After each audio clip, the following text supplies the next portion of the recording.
드디어 우리가 이제 모어 서클을 활용을 해가지고 평면 변형률에 대한 다양한 것들을 계산하는 방법을 배워보겠습니다.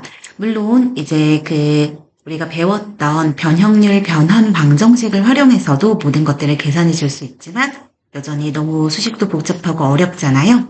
그래서 변형률도 응력과 마찬가지로 모어 서클을 이용해서 계산하면 훨씬 쉽게 계산을 할 수가 있습니다. 제가 이 강의 영상에서 이제 사용을 하려는 교재와 예제를 풀 때 하는 방법을 조금 차별화해가지고 설명을 드려보려고 하는데요.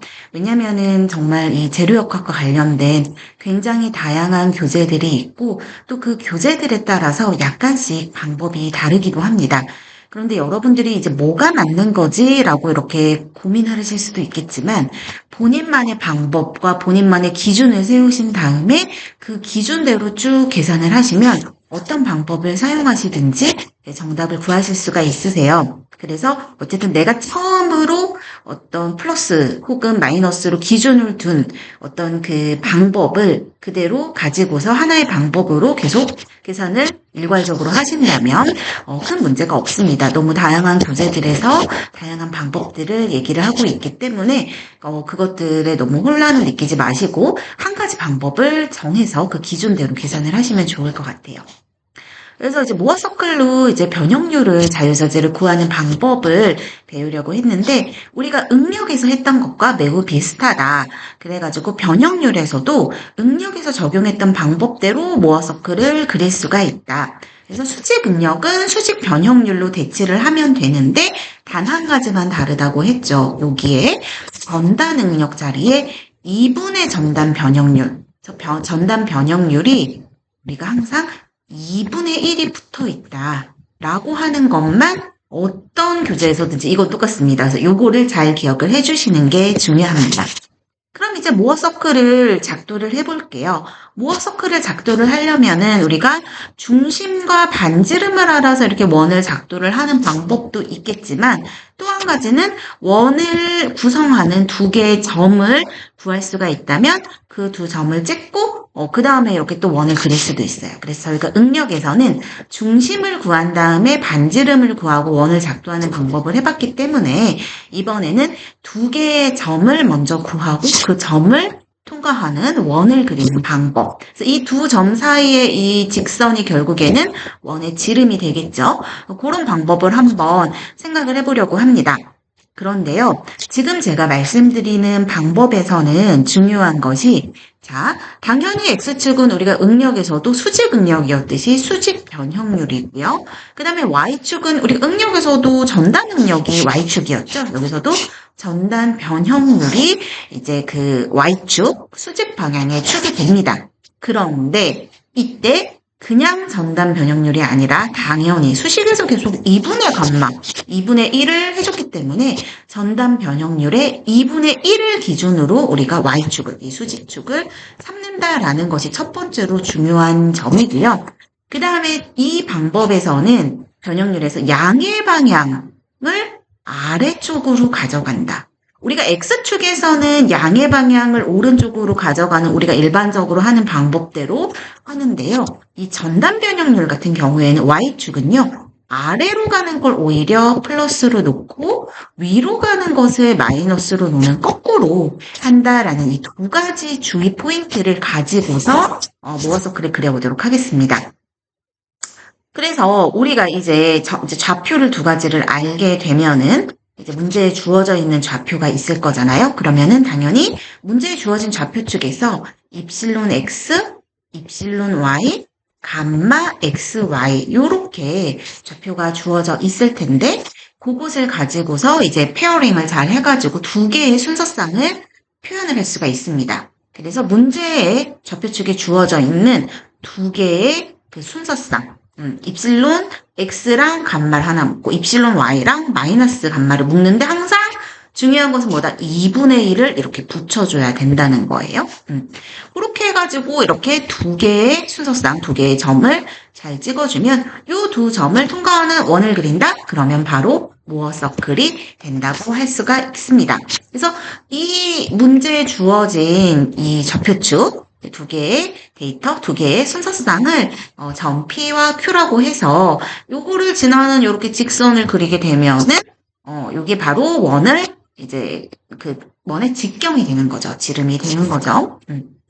요렇게 되는 거고요. 그 다음에 모어 서클 응력에서 그렸던 것처럼 이게 이제 반시계 방향이 플러스 방향으로 해서 2세타로 돌아가는 것은 똑같습니다.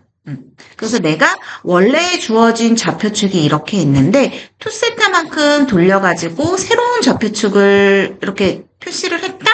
그러면은 그 지점에서의 x 프라임, y 프라임에서의 변형률 성분은 요 원에서 이제 그 좌표를 읽어주면서, 입실론 x 프라임, 입실론 y 프라임, 그리고 감마 x 프라임, y 프라임까지도 모두 잘 구해줄 수가 있게 됩니다. 그래요. 그리고 또 한 가지는 우리가 지난 그냥 주변형률이라든지 변형률 변환방정식 강의에서도 잠깐 설명을 드리기는 했는데, 다시 한번 말씀을 드리지만, 응력에서도 그랬잖아요. 전단, 응력도 마찬가지고요. 전단, 변형률도 마찬가지인데, 제가 약간 강조하기 위해서 색깔을 바꿔서 표현을 해줘 볼게요. 색깔을, 예를 들어 녹색으로. 최대 전단 응력, 이런 거 우리 구했죠. 그래서 주응력이 존재하는 그 좌표축이랑 그 좌표 평면이랑 45도의 관계를 가지고 있는 최대 전단 응력 면이 있어요. 그리고 최대 전단 변형률도 있죠. 그래서 최대 전단 변형률도 있습니다. 근데 이 두 가지가 최대 혹은 최소 전단 변형률이 그냥 우리가 2차원이잖아요. 이게 다 지금 평면에서의 응력이고 평면에서의 변형률이잖아요. Z축 성분이 없는. 그래서 이게 그냥 면 내에서의 최대 전단 응력이나 면 내에서의 최대 전단 변형률이라고 하면 그냥 이 모어 서클에서의 요 값을 구하면 되는데 응력에서는 모어 서클의 반지름이 됐었고요. 그 다음에 변형률 같은 경우에는 여기가 2분의 감마 x잖아요. 항상 2분의 1이 있기 때문에 그 변형률에서는 그러니까 응력에서는 모어 서클의 모어원의 반지름이었어요. 그쵸? 기억나시죠? 근데 우리가 변형률 모어원을 그릴 때는 2분의 1을 항상 해주기 때문에 여기서는 모어원의 지름이 됩니다. 그래서 우리가 이거를 구할 때 입실론 그2 주 변형률 그쵸?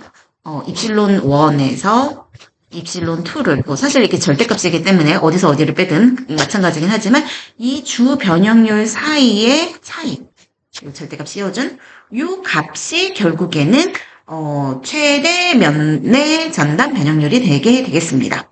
그래서 이렇게 우리가 계산을 해줄 수가 있는데 이거를 면 내로 하지 않고 이거를 전체적으로 면 내가 아니라 이번엔 절대적인 최대 전단 응력이라든지 절대적인 최대 전단 변형률을 구하려고 한다? 그러면은 우리가 비록 이게 Z 성분이 0이지만 비록 이제 입실론 Z가 0이 되어 있다는 것은 우리가 알고 있지만 그래도 이렇게 세 가지의 XZ나 YZ에 해당하는 이런 모어 서클을 3차원으로 이렇게 그려줘가지고 이것이 얘랑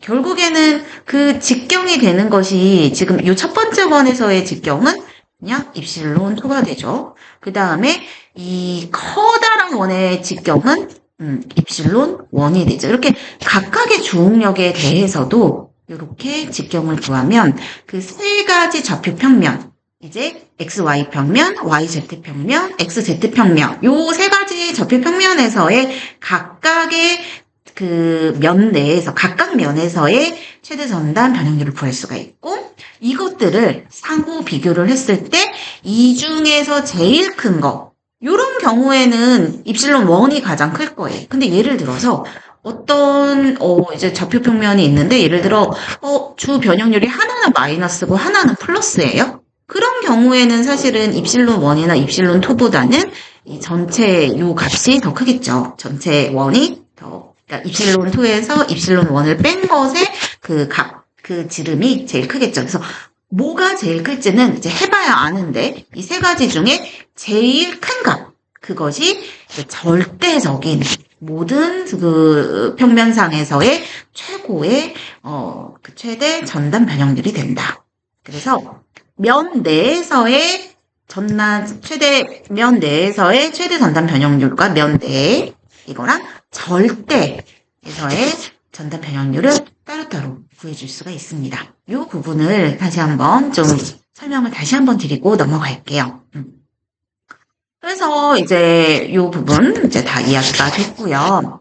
그래서 우리가 지금 예를 들어서 이거를 이렇게 쭉 돌리다 보니까 어떤 순간에 전단 변형률이 0이 되는 적외평면과 만날 수가 있고 그때에 이제 수직 변형률이 주 변형률이 되죠. 그래서 그렇게 되는 원래 주어진 좌표 평면과 주 변형률이 이루는 각도를 우리가 이제 세타 P라고 하는데 모어 서클에선 2세타 P고 요것을 2분의 1로만 나눠주기만 하면 우리가 원래 주어진 좌표 평면과 주 변형률이 존재하는 좌표 평면 사이에 이루는 각도를 구할 수가 있습니다. 그럼 이런 각도들 쉽게 이렇게 구해가지고 우리가 스케치도 다 해줄 수 있고 예제를 풀어보면서 또 이것도 해볼 거예요. 그 다음에 마찬가지로 이거를 계속 돌리다 보면은 어느 순간에는 최대 전단 변형률과 만나는 각도가 있을 테고 그 각도를 우리가 항상 세타에다가 쉬어 S라고 하는 그 첨자를 붙여주는데 요것도 모어 서클이니까 항상 2배의 세타 S가 될 테고 그걸 반띵을 해주면 이렇게 원래 좌표 평면과 그 다음에 최대 전단 변형률 평면이 이루고 있는 각도 세타 S를 구할 수가 있겠습니다. 그래서 이런 것들을 전부 다 계산을 해줄 수가 있을 거예요.